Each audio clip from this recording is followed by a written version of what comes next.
is happening right here? Hey, can you guys hear me? Anybody? Do we know? No one's on here yet.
Hey, will you see if you can hear this? Because I don't know if they can hear me and nobody else is on yet. So just log into it quick and tell me if you can hear me.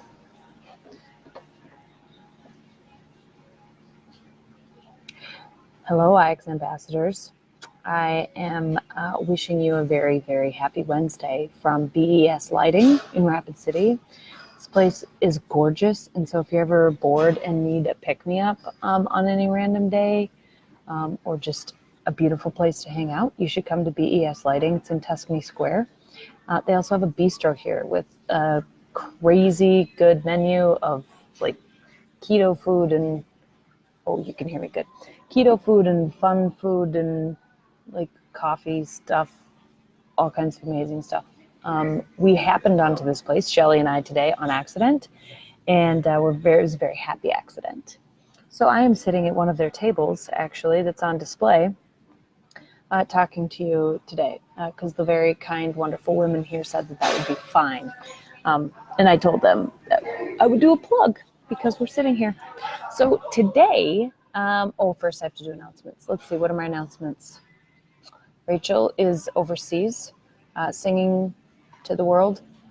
And what else? Probably, I think we're going to San Francisco for sure. Rachel's going to be heading to San Francisco mid-June. Next week, we have our project management class.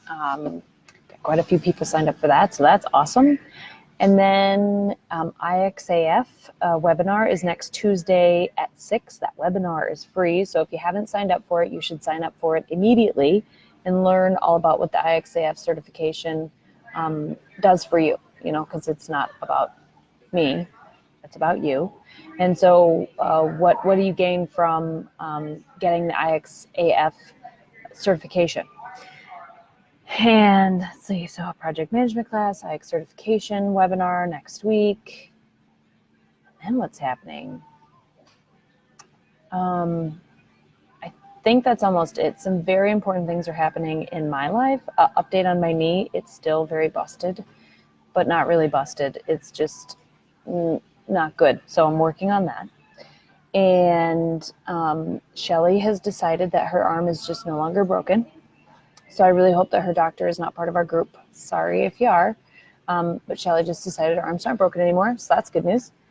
And the kids get out of school in a couple weeks. And the most important thing is that Katie Gallagher Huffman, who's my best friend from college, is coming with her family out to South Dakota from Virginia for 10 days. That's right, folks, 10 days. That is the longest amount of time I've spent with her since we were in college. And I'm really excited, like schoolgirl excited. So let's get into it. Today we're talking about the recipe for IX leadership. So we've talked a lot in the last couple of weeks I guess I should introduce myself for those of you who may not know who I am, new members. Hello, new members. And also, I am Meg Mankey, COO of Rose Group International. We do our lives once a week, and we try and cover some topic that's important and relevant to all of our IX and badassadors. And you are now part of that exclusive group. Good for you. So we've been covering in the last couple of weeks a lot of stuff about culture types specifically, kind of a refresh on those, and then also change and a little bit about the tools that you can use.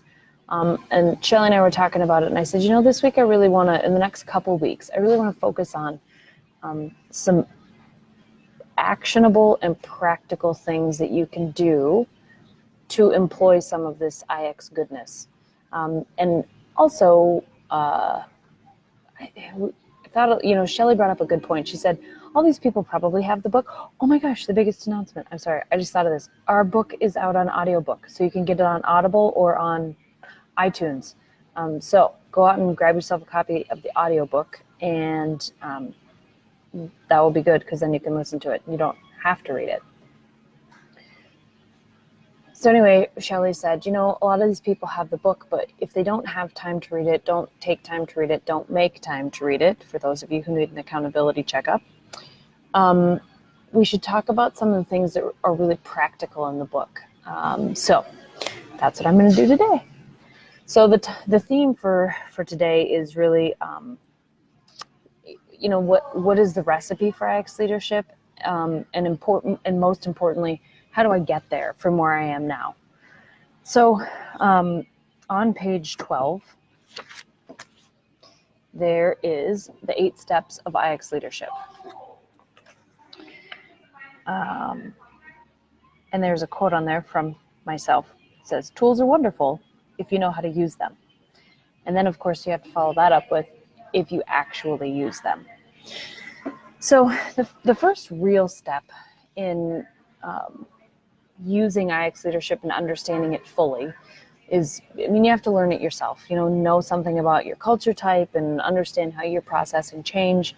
But then how do you, what's the important value of IX leadership? The value of IX leadership is understanding teams and how teams of people, individuals, work together. And so the first step, and I tell this, if we go speak anywhere, if I'm in a class or a workshop or speaking to a group, and they say, well, what should I do when I go back to work? Have your folks take the culture type assessment. You don't have to be an expert in that. It tells them enough about their own culture type that they can start to garner something from the initial results of the assessment, and then you can say, okay, well, now you should get the book, or hey, lucky you, I already bought everybody a copy of the book, or whatever that looks like. But that's the most important part to start with, is who do you have on your team? Are you a team full of organizers and you keep planning parties for people and they're like, we don't like parties, or we don't really care to be around each other, or we have to collaborate all day long, and that's just not, parties are not our thing? Or do you have a team full of fixers and nobody ever, goes into the boardroom or the conference room and whiteboards anything because it's very closed door, closed office? That might drive those fixers crazy. The second part is to really know how your people, how do they deal with change? And so a lot of times what we say is people that are different from us, or even the same, but particularly different from us, we're like, man, Susan just really can't process change. Like, something comes up and she loses her mind. That's weird. And don't pretend like you don't say that. I'm not the only person that says that. I say these things. And if I say these things, you're definitely saying these things. Okay, so understanding how people deal with change. And so once you know their culture type and you know a little bit about the Kurtz change transition model, you can then start to assess how people deal with change. And an example I would give is I was working with a client, and I had workshopped with the whole group once, and then when I went back and they realized there were 2 stabilizers on the team, and then everybody else was kind of scattered around them. And the 2 stabilizers, they got a big laugh out of that. The whole team got a big laugh out of that because they said, oh, well, those 2 stabilizers, we always just thought they couldn't handle the change. Turns out it just was that, they preferred order and they didn't have enough answers to their questions, and it took them a little bit more time to get on board. It's not that they're crazy or different or, strange. It's just that the process changed differently. And so then the second time that I came back, I said, well, how's everything going? They said, oh, great. We realized that making up fake names to protect the innocent, that Shelley really just was a stabilizer. And so when we were in a meeting and, we could see that she was a little overwhelmed with this new idea that we had come up with, we'd just stop and say, okay, Shelley, what questions do you have? And, it's great that you're asking these questions because these are things we might not think about as fixers or independents.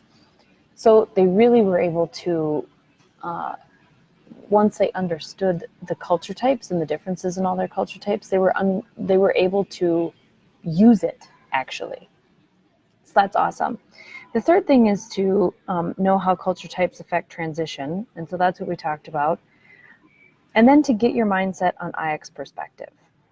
All right. And so that's where we're going to stop with the 8 steps of leadership today. And we're going to go to page 132, which is IX perspective. And I am going to walk you through a little bit on the burn the bad activity. Burn the bad, keep the good is an activity that we start with a lot of times with our workshops and groups of people to help them, especially if it's I don't know if that's true. Anyway, work with individuals and groups of people to really get them to a place where they've shaken themselves a little bit out of their comfort zone so they can stop thinking that they're right and start thinking about what's right, or what's better, or what's best, or what makes the best sense. And so burn the bad, keep the good works like this. First, you want to get a piece of paper. That's important, and something to write with. And you're going to write down all the crummy things that you think you know about yourself. Oh, I don't look good, or, I don't feel good. I hate networking. I hate networking because I feel like a nerd when I have to do it. And Shelley and Rachel make me do it. And I don't love to do it, because I think that I just am awkward. But then, of course, when I talk to everybody else, they're like, oh, my God, you're so engaging and great. I'm like, doesn't feel like that. So that would be something that I would write down on my sheet. Maybe it's that you feel like you don't deserve all the good things in your life. Maybe you have a money complex or success complex. Maybe it's that you really want to go after a certain career or a new job, or start a new business, and you have some reservations about that because and why is it that you feel like you can't? And whatever that reason is, that goes on the piece of paper, all of it. And even things you don't really believe but other people have said about you, or things that you think other people think about you, like, I don't know, my hair doesn't look good, or I'm not a good athlete, or I'm not good at my job, or whatever it is. Write it all down. All of it, all of it, all of it. Write it all down. You're not going to want to see these things, and that's important. You shouldn't want to see these things, but that's how you get rid of them. Just like we talk about in the experience cube, if you write down those thoughts, your assumptions, and those feelings in that particular situation, you then actually give them the credit that they're looking for, and they don't control your decision-making process anymore. That's why this is so important. Write it down, because then it stops controlling you. Write down all those things that you really don't like about yourself. And then I want you to flip that piece of paper over and leave it sit on the counter, table, wherever you're at. And then I want you to write down all of the amazing things that you know about yourself, and all of the things that you want to do and want to accomplish. What does that look like? You want to start a new business? Is that a 10-year goal? Fine, that's fine. Write it down. All of those things.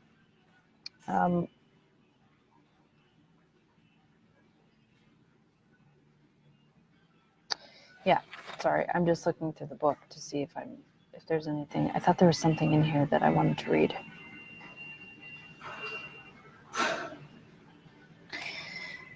Oh yes. So here are a couple of the quotes that we have that go along with this for us. So Henry Ford is credited with coining the phrase, whether you think you can or whether you think you can't, you're right.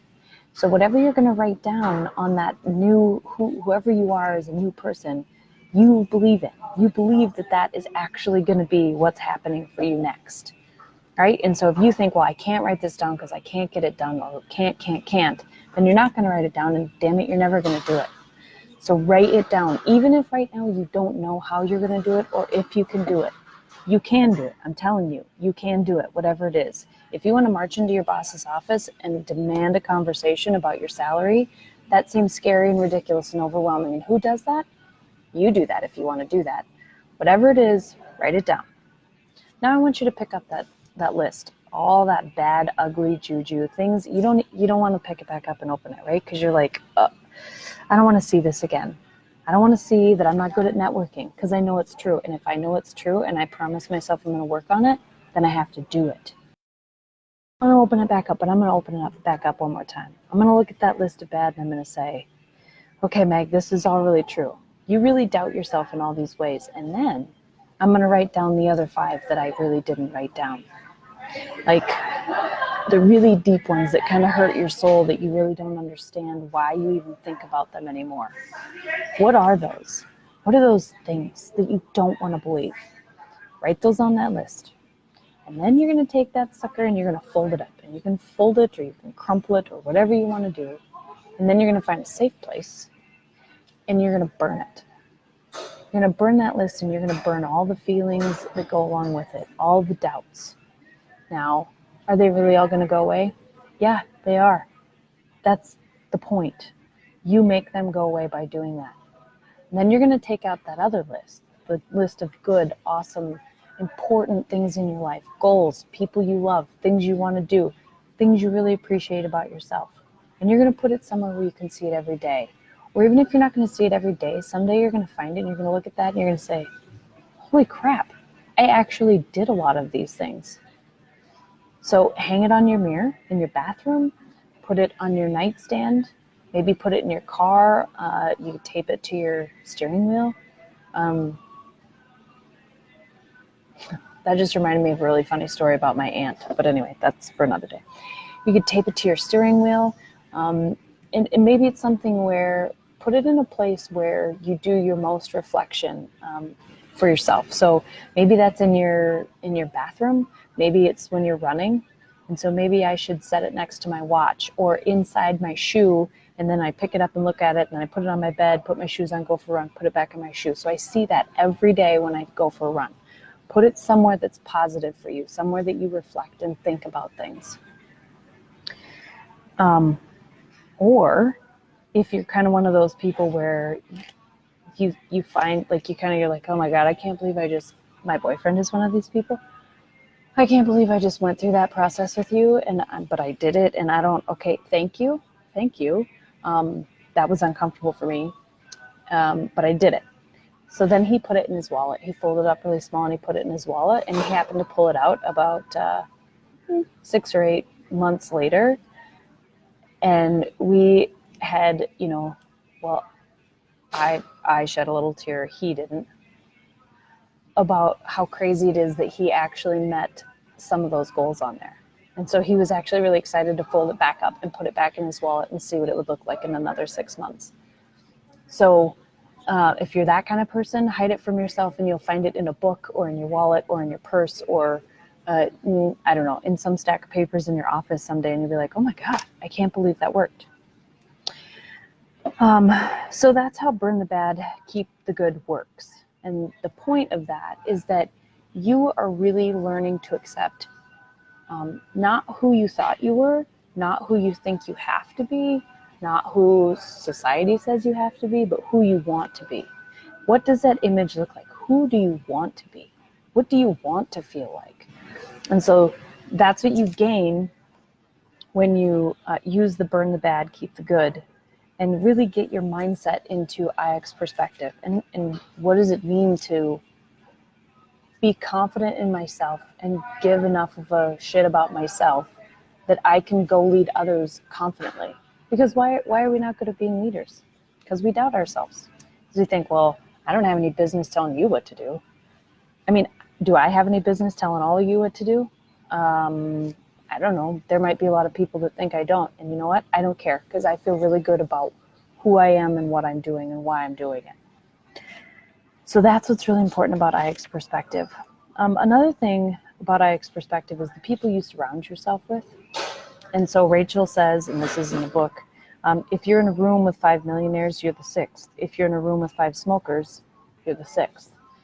I love that drill and that quote, because I take it to places where, you know, I probably shouldn't go, which those of you who know me understand that that's just part of who I am. So you're the sixth of whatever 5 people you're hanging out with. And as you decide to change the way you think, not who you are, but the way you think, with exercises like burn the bad, keep the good, and IX leadership, you might find that the people you surround yourself with are changing as well. The battery is dying on my computer, but I got a little time left, so just in case like I stop completely, that is why I didn't bring my charger with me. Because I'm chaos tolerant and I didn't really intend to do the live down here, and but you know, because I thought this place was pretty, so we stayed. So as you change your perspective and the way you want to think about your life and your career, the people you hang out with might change. And I mean, I've gone through this in a couple of different iterations, and it's painful. It's painful for, you know, to hear things from people like, you're different, or you think you're better than everybody, or why are you acting like that, right? Nobody wants to hear that, especially from some of your closest friends. But the reality is, if you can get out that piece of paper from your wallet, or pull it down from your bathroom mirror, take it off of your steering wheel or out of your running shoe, and you can look at that piece of paper and you can say, this person who's giving me that feedback doesn't fit on this piece of paper anywhere, then that person probably isn't the right person for you to be around at that particular time. Now, am I telling you you have to break up with your friends? No. Am I telling you you have to break up with your colleagues you eat lunch with every Tuesday? No. What I am telling you is that if relationships become uncomfortable, ones that you've had for a long time or a short time, but ones that you've had, if they become uncomfortable, there's a reason probably that that's happening, and you should be paying attention to that. It might be, you know, a good thing, and it might be not such a good thing for you, depending on the situation. I mean, nothing that we're sharing with you in the book here about IX perspective is bad for you. But in case that, you know, you're making some scary decisions and trying out different things, if you're super chaos tolerant, you know, you're going to have some really good friends. Like my friend Katie from Virginia, if I had some really bad ideas, she would say, that's stupid, stop doing that. Like, for instance, if I said, you know, I'm just going to try all kinds of new things, like, I think I might do meth, she would say, no, you're not, and that's dumb, or whatever. So, I mean, trust your gut, trust the people that you know you can trust. But sometimes there are some people that just can't understand the world this way. And unless you're going to help them through IX leadership and understanding things in that way, they might not move forward with you, or they might move forward with you in a different way. Or maybe you kind of take a break from those people and then go back to them. I had a relationship like that with a very dear friend of mine, where our lives were not intersecting in a way that was, you know, really healthy, I guess, for me. And when we would have conversations, it didn't feel good to me. It felt like there's lots of negativity, and I just could not have that at that point in time in my life. And so I said, you know, we like this negativity, don't like my job, don't like my life, blah, blah. So we didn't talk as much for a while, and now we talk all the time. So it might be that you take a break from people so you can kind of center yourself and figure out what good feels like to you. And then you come back to those people. And then when they try to be negative or, you know, bring up something that's on your bad list, you can be like, oh yeah, I just don't talk about that anymore. That's not a part of my life. Done deal.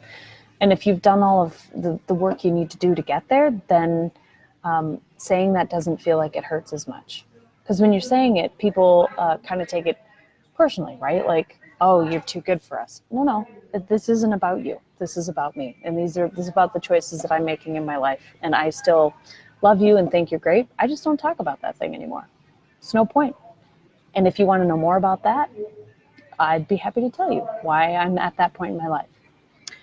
So that's really what IX perspective is all about. And then the next section, which we can talk about, kind of the second half of the 8 steps of IX leadership, and moving on to values and vision. We'll start talking about that next week.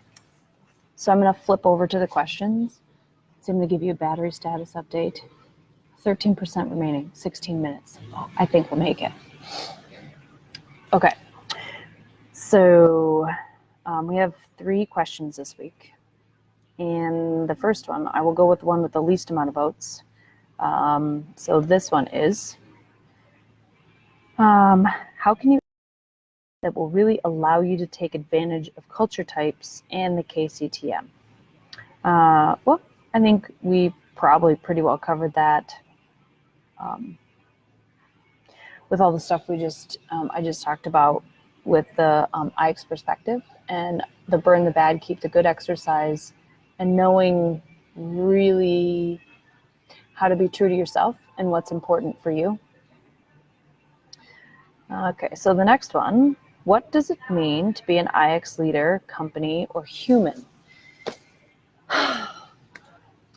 This is a great question for me to practice answering, actually, because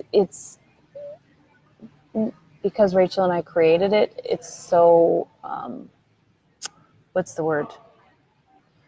Intuitive for us that quite often I don't know how to explain it to other people. So it's like, when somebody says, what's your favorite meal? Macaroni and cheese my grandma makes. And they're like, oh, why? What's so special about it?